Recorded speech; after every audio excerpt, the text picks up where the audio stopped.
Hey guys, welcome to the final video of my Finding a New Racket series. So over the last month, I've been extensively testing the 5 rackets that I selected to be in the final playtest video. I decided to not do a final playtest video and let it all depend on one video which racket I end up choosing. I wanted to give myself a lot of time to test the rackets to come up with the most correct decision, because I've learned a lot throughout this play test. And before I tell you some of the lessons that I learned about rackets and about my own game, let me quickly tell you why it took so long for me to find a new racket, because I started this series in June. So first of all, I did the first play test before I went to Europe. I was gone for 2 months. I didn't test any rackets then.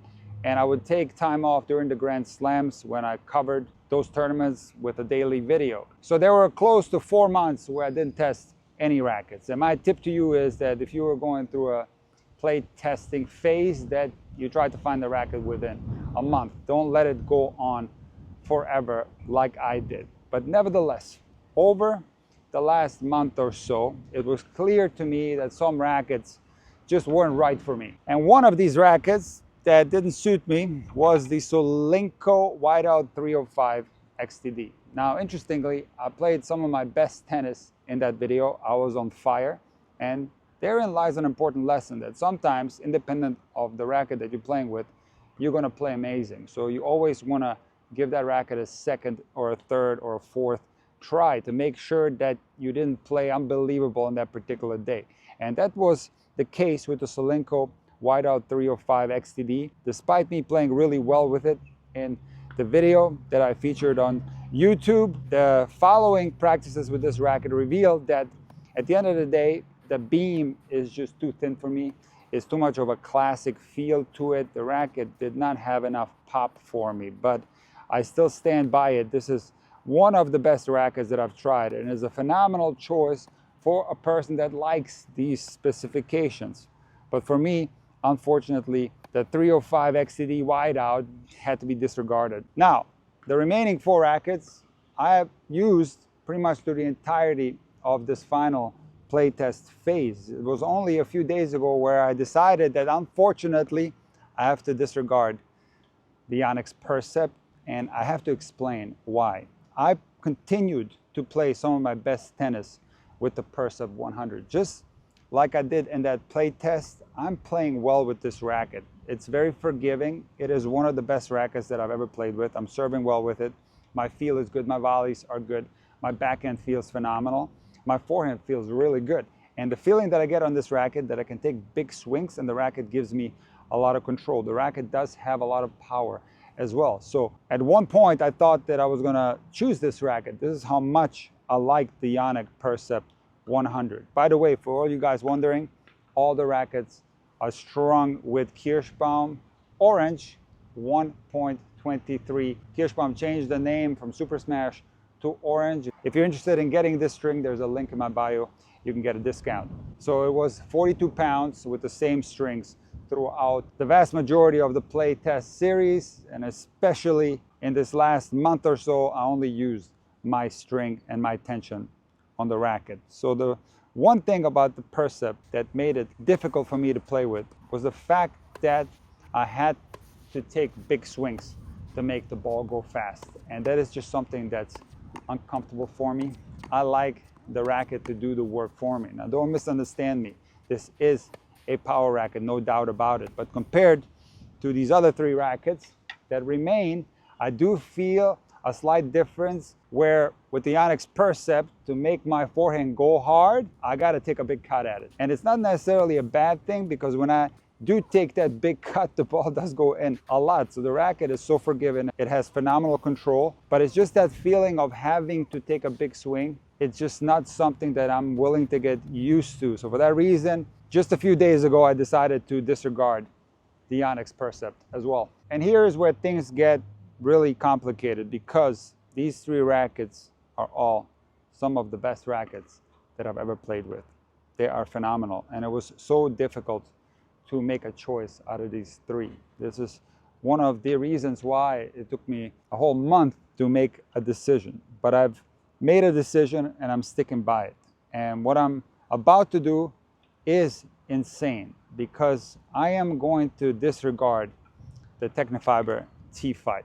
And to give you context how much of an insane decision this is, I have to tell you that I've played some of my best tennis with the Technifiber T-Fight. I've made several short form videos where I ask people, hey, which racket do you think suits my serve best, my forehand, and so on. And most of the people thought that I played the best with the T-Fight, and I agree. This is one of the most powerful rackets that I ever played with.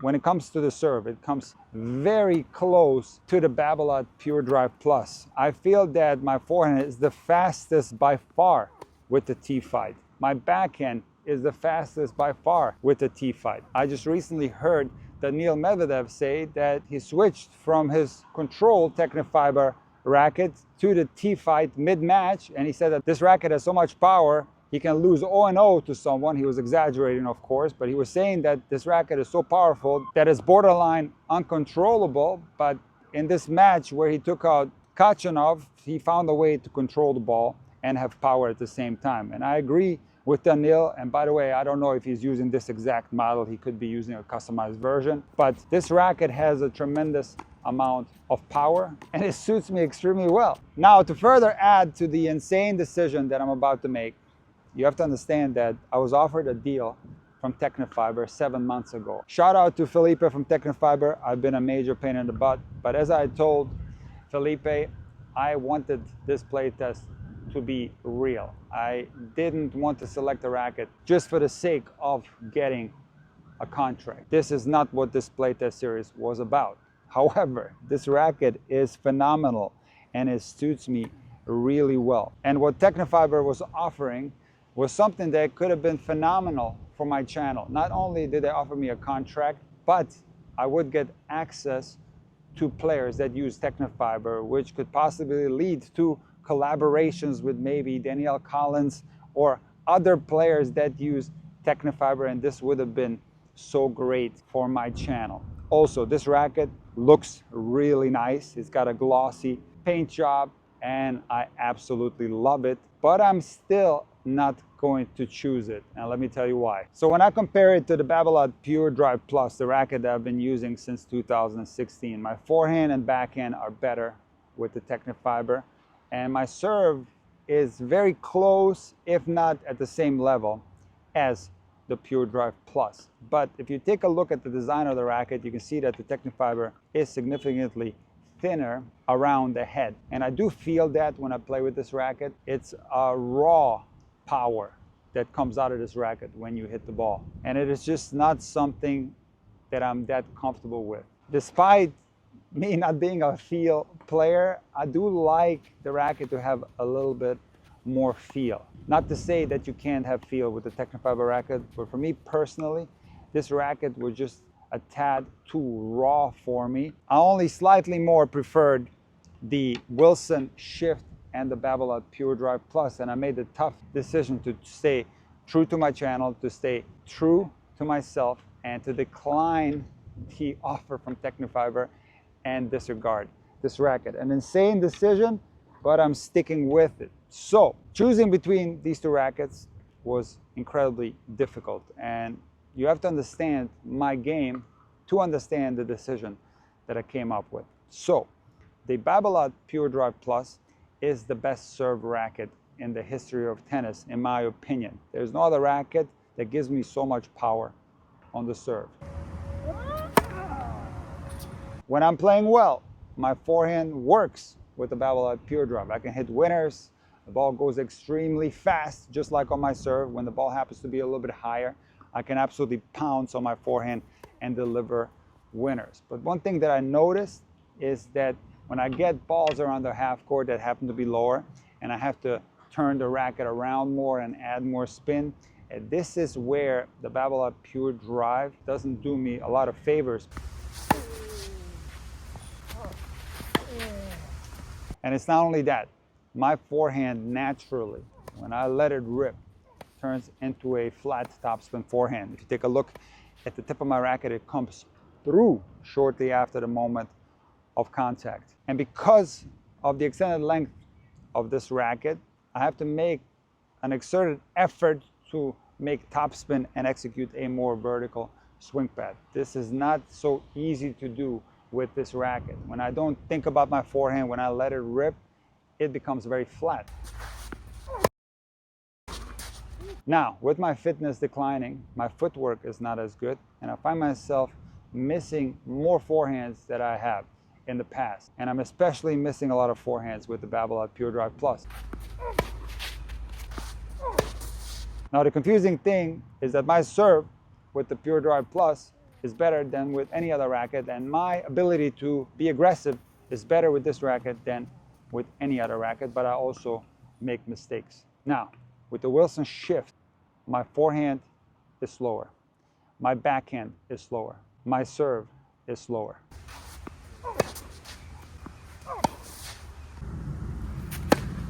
Not by that much. This is a very nuanced thing. Maybe we're talking about 5 miles an hour. But often as players, we can feel the small difference in power and we exaggerate it. So to me, I'm feeling a lot less power coming out of the racket on my forehand and my serve with the Shift compared to the Pure Drive. However, with my declining fitness, I need to make more topspin on my forehand.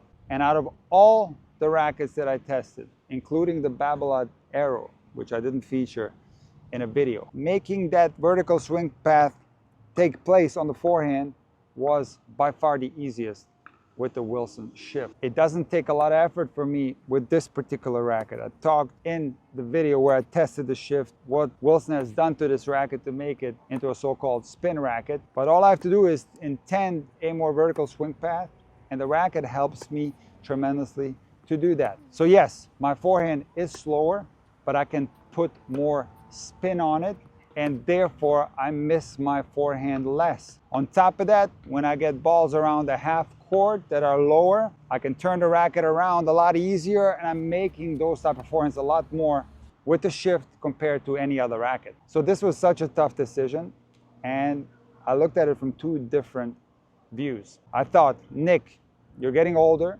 you need a power racket to keep the points shorter. That makes a lot of sense. But then I also thought, Nick, your footwork is slower. You need a racket that allows you to play with more margins, because as you're getting older, you're making more mistakes. And even though I don't play tournaments anymore, another reason why I could have easily taken the Technifiber deal, because I don't really play. I can hold the racket when I'm talking about technique in a video. If I'm feeding balls, it doesn't really matter. That further adds to the insane decision that I'm about to make. But I love the game of tennis. And despite my declining athleticism, I still want to get better. And I want to fix a shot that's been getting worse over the years, which is my forehand. And it is for that reason that I'm making the tough compromise where I'm okay with my serve being a little bit slower. And I'm choosing the Wilson Shift in an attempt to improve my forehand. So the Wilson Shift 300 gram is the winner of this playtest series. Now, I want to add one more thing that I didn't really discuss in this playtest series, and that's how a racket feels in the hand. And one interesting thing was happening to me. I had these 5 rackets with me when I would go out and give lessons, and I found myself going to the Shift out of these 5 rackets for no other reason than that it felt the best in my hand. It is just such a nicely made racket. The handle is perfect. It has somewhat of a matte finish, and I've been playing with this racket for a while, and now it's turned into more of a glossy finish around the throat, and it just feels so good in my hand. But on top of all that, and maybe that's the reason why I like giving lessons with it, this is one of the best feel rackets and one of the best volley rackets that I've ever played with. My volleys with the Shift are better than they've ever been. My drop shots with the Shift are better than with any other racket that I've tried. So it is sad, but I'm gonna have to say goodbye to Babolat, and I'm gonna rejoin Wilson. For you guys that don't know, I used Wilson for 15 years, and now I'm back with Wilson. Who would have thought?